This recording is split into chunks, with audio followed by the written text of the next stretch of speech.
안녕하세요. 반갑습니다. 아, 여러분들이 이렇게 모여서 함께 하나님의 말씀을 또 듣고 기도하고 하는 귀한 자리에 초청해 주셔서 정말 감사합니다. 오늘 여러분들하고 나눌 말씀이 조금 전에 우리 백 목사님 얘기하신 것처럼 이제 출구 전략에 대한 얘기인데, 제가 김 목사님한테 본문을 말씀드릴 때 20장을 21장이라고 적어 드렸네요. 그래서 정말 죄송해요. 아, 그 본문을 제가 다시 좀 읽도록 하겠습니다. 정말 죄송합니다. 사도행전 20장 25절부터 32절인데요. 보라 내가 여러분 중에 왕래하며 하나님의 나라를 전파하였으나 이제는 여러분이 다 내 얼굴을 보지 못할 줄 아노라. 그러므로 오늘 여러분에게 증언하거니와 모든 사람의 피에 대하여 내가 깨끗하니 이는 내가 꺼리지 않고 하나님의 뜻을 다 여러분에게 전하였습니다.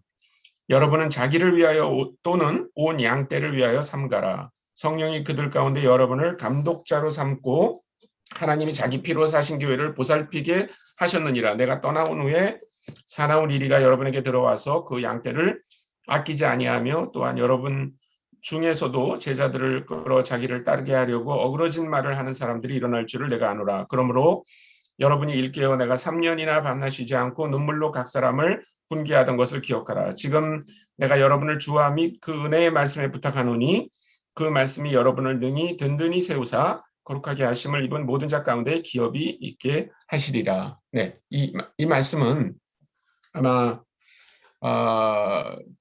우리가 잘 아는 것처럼 이제 사도 바울이 예루살렘으로 올라가기 직전에 에베소 장로들을 이제 밀레도 해변에서 만나서 작별 인사를 하는, 어떻게 보면 사도행전에 나오는 장면 중에서 가장 이모셔널한 그런 장면이라고 생각이 듭니다. 그래서 이 말씀을 가지고 오늘 제가 설교를 할 건 아니고요.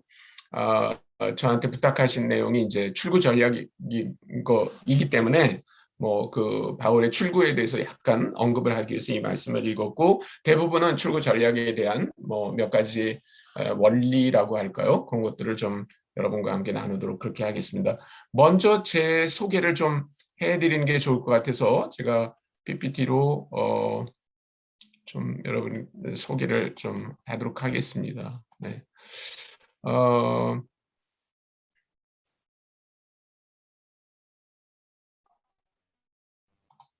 저는 인도네시아에 선교사로 있었습니다. 그래서 혹시 지금 여기 들어와 계신 분들 중에 인도네시아에서 사역하시는 분들도 계실 거라고 생각하는데, 인도네시아의 지도고요.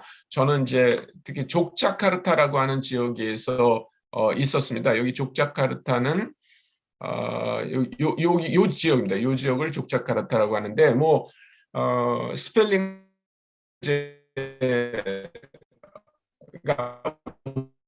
원래 이름이 요기야카르타입니다. 그런데 아마 그렇기 때문에 그 사람들은 이제 J를 Y로 발음하지 않습니까? 그래서 아마 족자카르타라고 발음을 이렇게 스펠링을 했던 것 같고, 이것이 그냥 오늘날 사람들에게 이제 읽을 때 요기야카르타라고 많이 읽고 그냥 족자카르타 줄여서 족자라고 이렇게 읽는 경우가 많이 있습니다. 그래서 현지 사람 족자라고 주로 얘기를 합니다. 대학이 100개나 있습니다. 이 도시 안에. 도시 인구가 한 200만 정도 되는 도시인데, 그러니까 아주 대학이 밀집되어 있는 대학이고, 저는 이제 거기서 듣다 왔잖아라고 하는 대학에서 회계학 교수를 했습니다. 제가 인도네시아 가기 전에 저는 한국에서 국립세무대학에서 회계학 교수를 한 8년 정도 했습니다. 이 족자는 자바 왕국 도읍이었습니다. 그래서 또 이 술크라톤이라고 하는 왕궁으로 가는 이제 말리오보로라고 하는 거리입니다. 이 거리고, 여기는 늘 이렇게 관광객이나 아니면 학생들이 이렇게 오토바이를 타고 다니는 이 모습이 아마 족자의 가장 티피컬한 모습이다 이렇게 말할 수 있을 겁니다. 거기서 저는 이제 영어를 배우고 싶어하는 학생들과 함께 모임을 하나 시작했고 감사하게도 주님의 은혜로 이제 많은 학생들이 그 모임에 왔어요. 그래서 주님을 영접하고 제자로 훈련받고 그래서 1997년에 이제 현지 간사들이 세워졌습니다. 엄밀하게 말하면 자발적인 철수라기보다는 좀 저도 비자발적인 철수였는데 한국 OMF에서 이제 대표를 맡아달라고 하는 부탁을 해서 떠났습니다. 그러나 이미 그때 간사들이 세워졌기 때문에 뭐 그렇게 큰 어려움은 없었습니다. 요거는 저희 집에서 시작된 아주 작은 그 모임이 이제 한 학기 지난 다음에 그 성탄절 행사를 한 거였고요. 요거는 이제 한 그 1년쯤 후에 이렇게 영어 캠프를 할 때 이제 참석한 학생들이고 나중에 이제 아까 말씀드린 것처럼 주님의 은혜로 부흥이 돼서 이제 이렇게 뭐 자기네들이 성탄절 행사도 하고 또 리더 트레이닝을 하는 거고요. 이 모습은 이렇게 영어 캠프는 이제 계속 진행이 됐습니다. 그리고 J 페스티벌이라고 그래가지고 이제 친구들 초청해서 복음 전하는 그런 행사를 하면서 이제 많은 학생들이 또 주님께 돌아오고 하는 일들이 있었습니다. 지금도 모임은 계속 되고 있으나 그래서 금요일날 저녁마다 이렇게 집회를 하고 또 셀그룹도 하고 뭐 훈련도 하고 이렇게 모이고 있고요. 2019년에 이제 인도네시아 조이 창립 기념 예배에 와달라고 그래서 제가 가서 말씀을 전했던 모습이고요. 이거는 또 2020년 코로나 그 바이러스가 아주 그 저기 하기 전에 수양회를 인도해달라고 그래서 1월 달에 가서 수양회를 인도하고 그리고 돌아왔습니다. 네, 사도 바울은 그 사도행전 19장에 보면 이제 에베소에서의 사역을 쭉 얘기하고 있는데 32절에 보면 1절에 보면 그러므로 여러분이 일깨어 내가 3년이나 밤낮 쉬지 않고 눈물로 그런 걸 보아서 아마 에베소서의 사역은 3년 남짓한 기간이었다 이렇게 생각을 합니다. 그런데 에베소서에서 사도 바울이 떠난 것도 이제 비자발적 철수라고 말할 수 있죠. 왜냐하면 원래 사도 바울은 떠날 마음이 있었죠. 19장에 보면 21절에 19장 21절에 이 일이 있은 후에 바울이 마게도니아와 아가야를 거쳐 예루살렘에 가기로 작정하여 이르되 내가 거기 갔다가 후에 로마도 보아야 하리라. 그러니까 이미 사도 바울의 마음속에 에베소 사역을 이제 어느 정도 마무리하고 그리고 떠날 것이다 이렇게 생각을 하고 있었는데 그럼에도 불구하고 그 시간이 빨리 왔죠. 소요 사태가 일어나고 그래서 할 수 없이 이제 떠나게 되지 않습니까? 그래서 20장 1절에 보면 소요가 그침에 바울은 제자들을 불러 고난 후에 작별하고 떠나 마게도니아로 가니라. 그러니까 작별했는데 아마 그 비자발적인 철수 상황이었기 때문에 장로들과 충분한 작별이 안 된 것 같아요. 그래서 지금 이 20장 우리가 읽은 25절부터 이제 32절에 보면 그 밀레도에서 사람들을 이제 에베소로 보내가지고 장로들을 불러가지고 그 해변에서 작별 인사를 하는 이제 그런 모습이 있죠.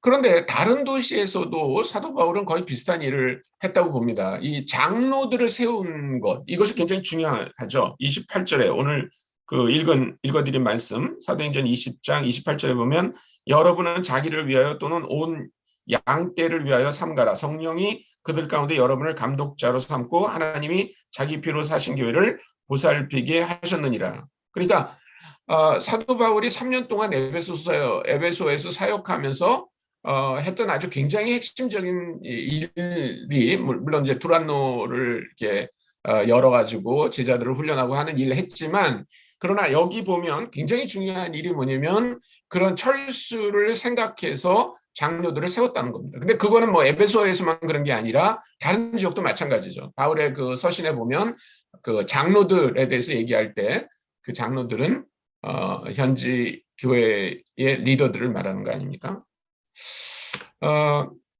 이 철수라고 하는 문제, 뭐 영어로 exit이라고 하는 이 말이 사실 한국 선교계에 그렇게 잘 알려진 얘기는 아닙니다. 이런 얘기들 별로 잘 되지 않죠. 그래서 2012년 그 방콕 포럼에서 이 철수에 대한 문제만 좀 다뤄봤습니다. 그래서 4일 동안의 그 포럼이 끝난 다음에 간단한 결의문을 만든 게 있는데 제가 오늘 그 결의문을 좀 잠깐 읽어드리도록 하겠습니다. 2021년 4월 24일부터 27일 4일 동안 선교단체 및 교단 선교부 지도자와 지역교회 목회자 그리고 선교사 등 28명이 방콕에 모여 한국 선교의 출구 전략이라는 주제로 제9회 방콕 포럼을 진행하였다. 주제 선정의 배경. 지금까지 한국 교회의 선교 사역을 선교학적 관점에서 살펴보면 진입 전략과 출구 전략 사이에 건강하지 못한 불균형이 있음을 발견하게 된다. 어떻게 선교지에 들어가서 사역을 진행할 것인가에 대해서는 많은 관심을 기울인 반면 선교 사역을 어떻게 잘 마무리하고 철수할 것에 대해서는 거의 생각하지 않았다. 이것이 우리의 현실이라고 이렇게 생각을 합니다. 특별히 한국 선교가 본격화된 1980년부터 30년이 지난 시점에서 선교 과업이 완료되거나 선교지로부터 철수하는 사례들이 나타나기 시작했다. 이 과정에서 선교지의 지도력 및 재산권 이양 등 여러 분야에서 많은 문제들이 제기되고 있고 이러한 문제들은 앞으로도 계속 나타날 예상된다. 따라서 늦은 감이 있지만 이 시점에서 선교의 전략을 심도 있게 논의할 절박한 필요가 있다고 보았다. 네, 이것이 왜 우리가 출구 전략을 논의해야 되는가에 대한 이유입니다. 결의 내용이다. 이번 방콕 포럼을 통해 우리는 다음과 같이 결의하였다. 건강한 선교를 위한 이와 적용이 한국 교회에 시급히 그러므로 진입, 유지, 출구 그리고 출구 이후의 지속 전략이 유기적이고 총체적으로 실천되어야 한다. 출구 전략은 하나의 모델만 있는 것은 아니고 상황에 따라 다양하게 실현될 수 있다. 그러니까 여기서 중요한 것은 우리가 말하는 건강한 선교라고 하는 것이 출구 전략의 필수 요소다라고 하는 거였고요. 그 다음에 출구 전략과 함께 생각돼야 될 게 진입 전략. 어떻게 우리가 선교지에 갈 건가. 지금 굉장히 많은 분들이 비자를 어떻게 받을 건가. 어떻게 거기 플랫폼을 만들 건가 하는 그런 것 때문에 굉장히 고민하시잖아요. 그러니까 잘못 생각하면 아니 지금 진입도 어려운데 무슨 출구야. 이렇게 생각할 수 있는데 엄밀한 의미에서 이 네 가지가 다 함께 고려된다는 거죠. 그러니까 유지라고 하는 건 뭐냐면 선교사들이 시작한 그 사역이 선교지에서 어떻게 유지, 영어를 써서 죄송합니다. 서스테이너블한 사역이 될 거냐라고 하는 걸 생각해야 되고 그 다음에 출구가 일어나야 되고 근데 출구한 다음에 손을 떼는 게 아니라 그것이 어떻게 계속 지속되는가라고 하는 거를 함께 고려해야 된다라는 겁니다. 또 이거는 출구 전략은 이렇게 하는 거다라고 하는 하나의 모델만이 아니라 출구 전략이 있어야 된다라고 하는 아주 중요한 원칙과 앞에서 얘기하는 진입 전략, 유지 전략, 출구 전략, 지속 전략을 고려하는 것은 상황에 따라서 다양하게 실천될 수 있다. 이 내용입니다. 네. 선교사와 현지인 모두가 그리스도의 제자라는 정체성 그리고 선교사가 현지 신앙 공동체의 주도적 역할을 감당하기보다는 섬기는 자가 되어야 한다는 관점이 건강한 출구 전략의 중요한 토대가 된다. 이게 굉장히 중요한 내용이라고 생각합니다. 그러니까 우리는 선교사고 당신들은 우리의 양육을 받아야 될 사람들입니다라고 하는 게 아니라 우리와 그들이 모두 다 그리스도의 제자다라고 하는 것과 그 다음에 출구를 하기 위해서는 선교사가 주도적 역할을 감당하는 게 아니라 오히려 보조적 역할을 하는 사람이어야 된다. 이렇게 될 때 출구 전략이 이루어진다. 그러니까 주도적 역할을 하던 선교사가 어느 날 갑자기 나는 출구를 해야 되겠다라고 하기가 굉장히 어렵다는 겁니다. 마지막입니다. 우리는 위에서 언급한 선교지의 지도력 및 재산권 이양 등 출구 전략과 관련된 선교 현장의 재반 문제들이 방콕 포럼의 결의에 비추어 조속히 개선되기를 한국교회 선교계에 기대한다. 이것이 방콕 포럼의 결의문 내용입니다.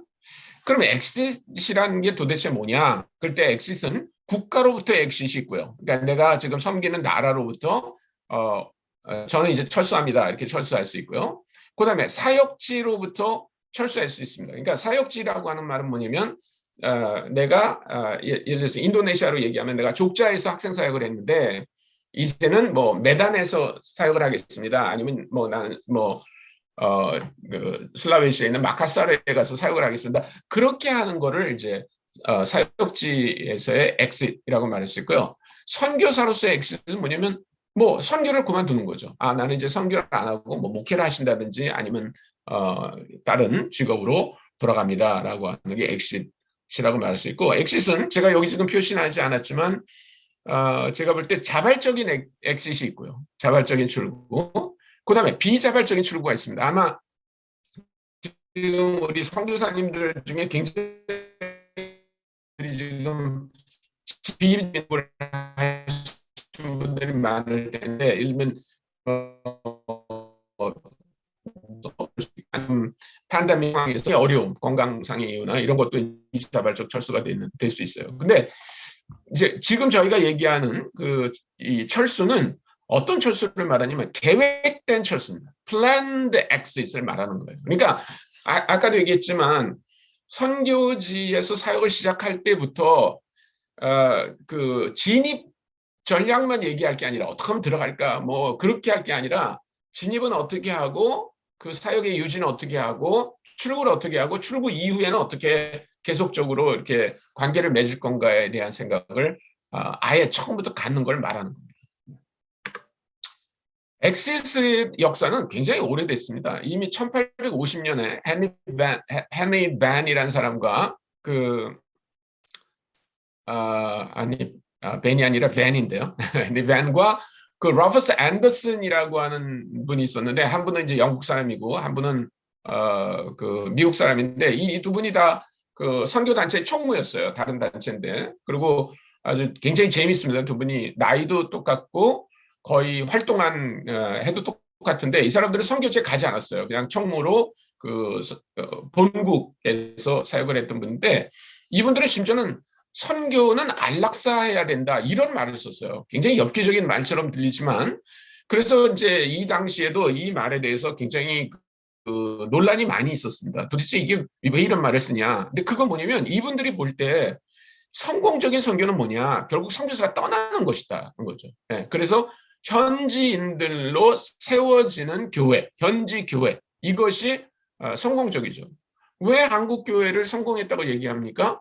오늘날 무슨 뭐 한국의 무슨 큰 지역 교회나 아니면 신학교나 이런데 미국 선교사들이 더 이상 있지 않잖아요. 그러니까 그만큼 다 한국 교회에 다 위양해주고 떠났기 때문에 한국 기독교 혹은 한국 선교가 성공적이었다고 말하는 것처럼 어쩌면 우리 한국 그 선교사님들도 아마 언젠가 그런 날이 오겠죠. 우리가 다 철수하고 현지인들에 의해서 모든 사역이 이렇게 진행되는 그것이 우리가 성공한 거다. 그런 의미에서 선교사의 안락사라는 말은 굉장히 중요하고 뭐 제가 지금 소속돼 있는 OMF라고 하는 단체의 이제 창설자가 하슨 테일러인데요. 예전에는 중국 내지 선교회라고 그랬죠.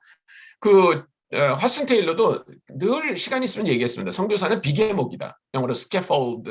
왜 우리가 건축할 때 얼기설기 이렇게 미리 거푸집을 쌓지 않습니까? 이렇게 뭐 어떤 경우는 나무로 하기도 하고 이제 요즘은 이렇게 철로 관 같은 걸로 하는데 비계목의 역할은 뭡니까? 건축이 이루어지기 위해서 절대적이죠. 비계목은. 그렇지만 건축이 완성됐다는 말은 뭐예요? 비계목을 철거해 버릴 때 그거를 건축의 완성이라고 그러지 우리가 아무리 멋진 건축을 해놨다 하더라도 여전히 비계목이 있을 때 그것은 건축의 완성이라고 말하지 않습니다.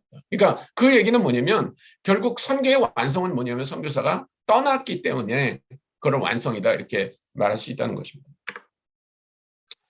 뭐 철수와 관련돼서 우리가 이제 보통 선교사의 역할을 세 가지 모델에서 보는데요. 하나는 이제 와그너의 모델입니다. 조금 오래된 모델이긴 하지만 여기는 이제 선교사의 그 사역을 네 단계로 이렇게 나눠서 첫 번째 단계는 그 새로운 그룹의 사람들에게 가서 복음을 전하고 교회를 시작하는 단계입니다. 그러면 현지 교회는 복음을 받아들이겠죠. 이 단계는 가르치는 일을 하는 겁니다. 선교사의 역할이. 그리고 성숙해 갑니다. 그 다음에 세 번째 단계는 이제 자문 역할만 하는 거예요. 거기 있으면서, 현지에 있으면서 자문 역할을 하고 교회가 모든 영역에 책임을 지는 것을 말합니다. 그 네 번째 단계는 더 이상 관여하지 않는 겁니다. 그러면 현지 교회가 이제 선교를 하는 그런 단계를 와그너의 모델이다. 이렇게 말합니다. 우리가 아마 잘 아는 모델이 이 풀러 모델인데요. 풀러는 이제 네 단계로 얘기를 했습니다. 여기 뭐 제가 영어로 쓰지 않았지만 이 풀러 모델의 네 단계는 이제 4P라고도 얘기하는데요. 그 첫째 단계는 개척자입니다. 파이어니어. 네. 그다음에 두 번째 단계는 parent.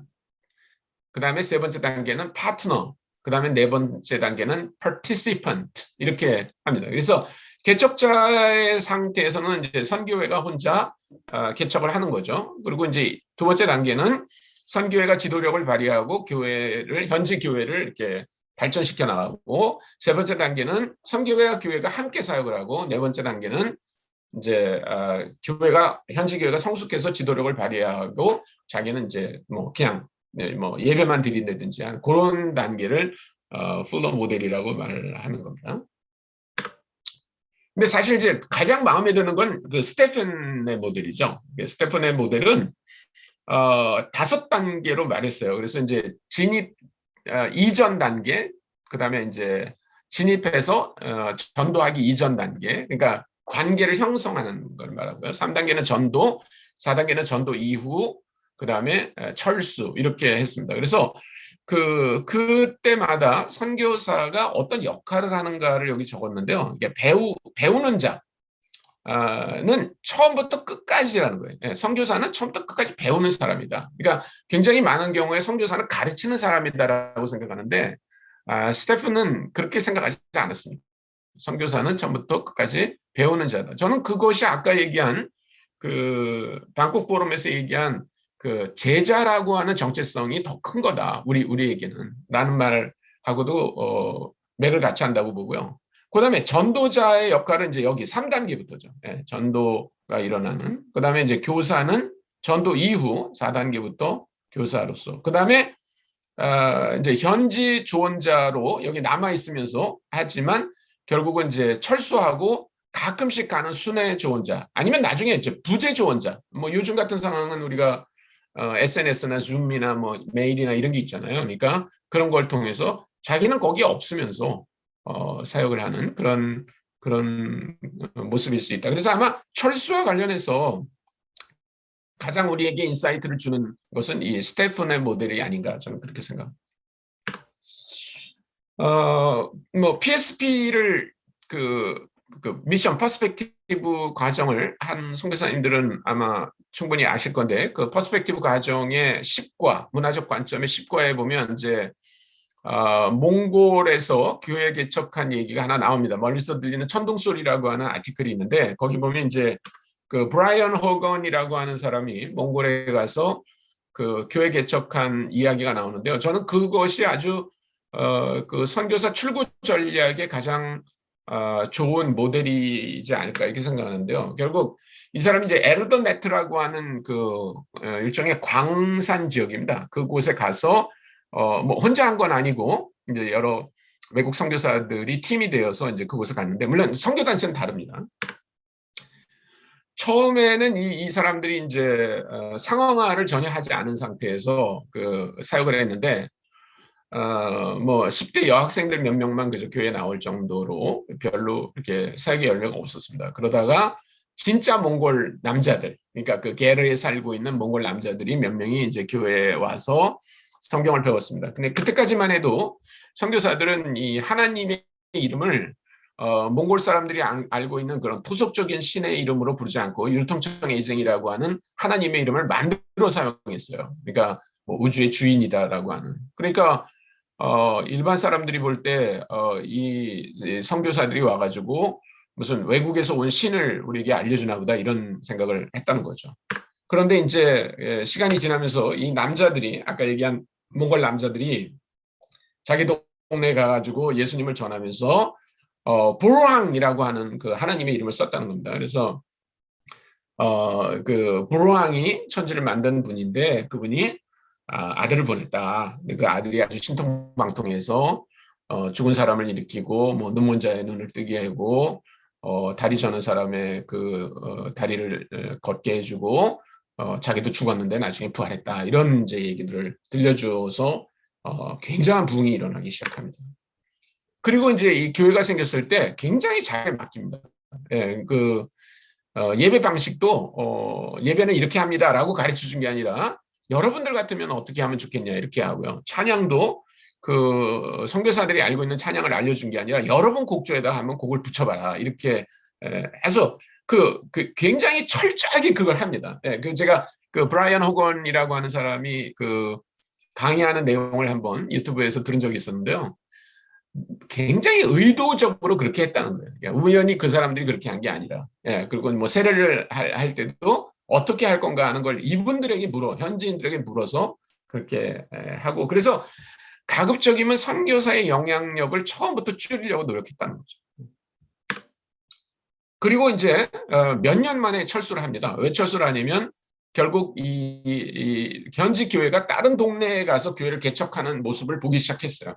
그렇다면 우리가 더 이상 있지 않아도 되겠다. 그래서 현지인 리더에게 바톤을 넘겨주고 떠나는 그런 이제 일을 이렇게 쭉 서술을 했는데, 그러니까 그것이 굉장히 중요한 전제죠. 그러니까 무조건 우리는 그냥 손 털고 떠납니다 이런 얘기가 아니라 아까도 얘기했지만 자발적 철수나 비자발적 철수도 좋지만 중요한 것은 계획된 철수였다는 거죠. 그러니까 이 사람들은 처음부터 우리는 떠날 것이다. 우리는 언제 떠날 것이다 라고 하는 목표를 갖고 있었고 그거를 이루기 위해서는 이렇게 해야 된다. 그러니까 그것을 이제 나중에 좀 더 말씀드리겠습니다만 이 현지 리더십을 세우고 재정도 넘겨주고 뭐 예를 들면 뭐 건물이 있다든지 그럼 재산도 이양하고 또 출구 그 선교사의 역할도 해야 되지만 가장 중요한 것 중에 하나가 뭐냐면 처음부터 내가 그것을 계획하고 하는가 아닌가 하는 거예요.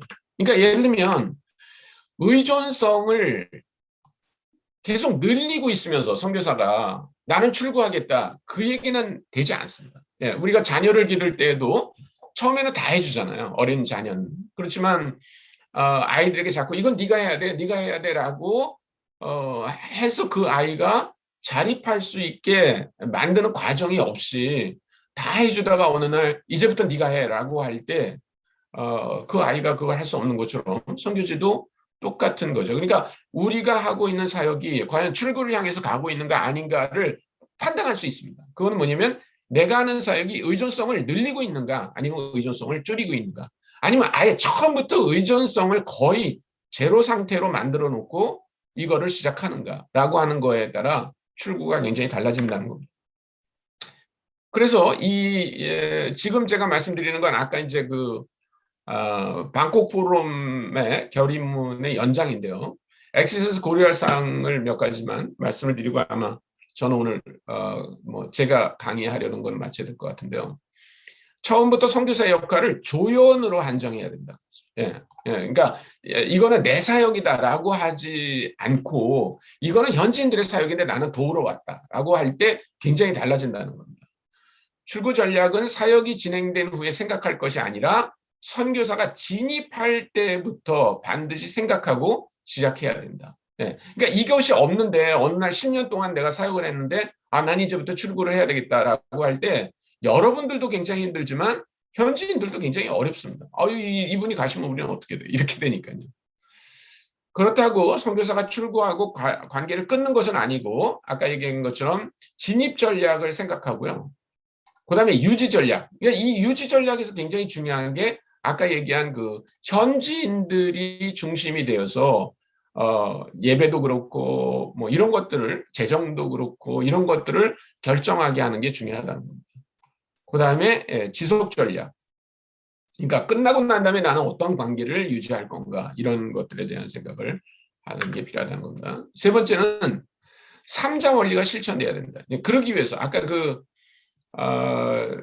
몽골 에르드네트에서 있었던 그 브라이언 호건의 그 사역도 보면 자전 그 교회를 자기네들이 가서 개척하더라는 거죠. 그다음에 자치 모든 결정을 자기네. 심지어는 그 치리도 어떤 성도가 잘못했어요. 범죄를 했을 때 그 범죄를 선교사가 한국 교회는 이렇게 치리합니다라고 알려준 게 아니라 여러분들 같으면 어떻게 하면 좋겠냐. 성경의 원리는 이거다. 그러니까 성경의 원리와 그 원리를 현지인들의 눈으로 해석하고 적용하는 그런 걸 해줬다는 겁니다. 자립은 재정 자립을 말하는 거죠. 그래서 그분들이 작은 돈으로 뭔가 이렇게 사역을 할 수 있도록 해줘야지 한국에서 큰 돈을 갖다가 이렇게 뭔가 사역을 하고 아니면 현지인들 월급을 주고라고 할 때 그것은 계속 의존성이 늘어날 수밖에 없는 상황이 되죠. 근데 최근에는 심지어는 이제 자신학과, self theologizing까지를 우리 해야 된다. 그러니까 그분들에게 우리가 신학은 가르쳐줘야 됩니다. 이렇게 말하는 분들이 있는데 신학조차도 그분들이 자신들이 갖고 있는 문화의 토양으로부터 성경을 그 해석하는 방법, 하나님 이들이 이해하는 하나님은 누구인가, 이들이 이해하는 성령님은 누구인가를 할 수 있도록 해야 되는데 이럴 경우에 이제 가장 중요한 게 뭐냐면 그러면 실수하면 어떡합니까? 그렇지만 결국 실수할 여지를 주는 것이다. 그렇게 말할 수 있습니다. 그래서 이런 것들이 전제라고 볼 수 있고요. 획일화된 출구 전략은 오히려 역효과가 크다. 그래서 상황에 맞게, 그러니까 어떤 지역은 심지어는 10년 안에도 출구가 일어날 수 있지만 어떤 지역들 정말 그 교회가 자립하기 어려운 지역에서 선교사가 난 10년 됐으니까 나오겠습니다라고 할 게 아니라 뭐 그때는 20년, 30년 더 기간도 필요하겠죠. 근데 중요한 건 뭐냐면 그것을 뭐 양적으로 이렇게 결정할 게 아니라 아까 말한 그 정성적으로 내가 의존성을 줄이고 있는가, 늘리고 있는가, 또 지금 그 위에서 얘기한 그런 삼자 원리가 실천되고 있는가 이런 것들을 통해서 우리가 출구할 시간이 됐구나 아니면 아직은 아니구나라고 하는 것들을 판단할 수 있다고 생각합니다. 제가 그 한국 OMF 대표로 일하면서 이제 현장에 계신 선교사님들하고 가서 이렇게 만나서 얘기하면서 그 당시 한국 OMF 선교사님들 대부분은 다 출구에 대한 개념을 갖고 계셨어요. 근데 문제는 뭐냐면 이제 그 서양 리더가 이렇게 보는 그 출구할 타이밍과 한국 선교사님들이 생각하는 출구의 타이밍이 좀 달라서 갈등하는 경우도 여러 번 봤습니다. 그러니까 물론 그런 견해 차이가 있습니다. 그러니까 한국에서의 교회는 조금 더 이렇게 더 규모가 있고 제도화된 교회를 생각하는 반면 서양 사람들은 조금 그것이 덜 됐다 하더라도 이분들에게 이양할 타이밍이 됐다고 보는 경우들이 있었거든요. 그러니까 그런 차이들은 있음에도 불구하고 여전히 중요한 것은 그 출구는 건강한 선교의 전제다. 그 다음에 출구가 이루어지기 위해서는 지금 얘기한 것처럼 이런 전제가 있어야 된다. 그 말을 좀 간략하게 얘기하면 결국 의존성을 줄이는 것이다. 그리고 상황에 맞게 그 출구를 결정해야 된다라고 하는 것들이 아마 오늘 우리가 생각해 봐야 될 결론이 아닐까 이런 생각을 하고요. 사도 바울이 우리가 사도행전을 보면 적어도 한 열 몇 군데 지역을 이렇게 다니면서 교회를 개척하고 떠나지 않습니까? 다 떠났죠. 전체 사도 바울의 사역의 기간을 뭐 한 20년에서 25년 정도 우리가 보는데 그 기간 동안에 진짜 짧은 시간 동안 이렇게 사역을 했는데 중요한 건 뭐냐면 아까 그 에베소에서 본 것처럼 장로들을 일찍이 세웠다는 겁니다. 그래야 자발적이든 비자발적이든 우리가 떠날 수 있지. 그러지 않으면 굉장히 우리 마음이 아주 힘들죠. 이런 상황이 그냥 놔두고 우리가 나와야 되는가라고 하는 것 때문에 뭐 여러분들이 충분히 다 잘하고 계실 텐데 제가 좀 되지 못하게 말씀드린 거 아닌가 하는 염려도 듭니다. 그러나 또 하나님께서 우리에게 말씀하시는 게 있을 거라고 생각하고 제가 그 마치는 기도를 하겠습니다. 하나님 아버지 감사합니다. 주님께서 우리 한국 교회가 많은 선교사님들을 현재 파송하고 또 그분들을 통하여 놀라운 사역들이 현지에서 진행되는 것을 인하여 감사합니다.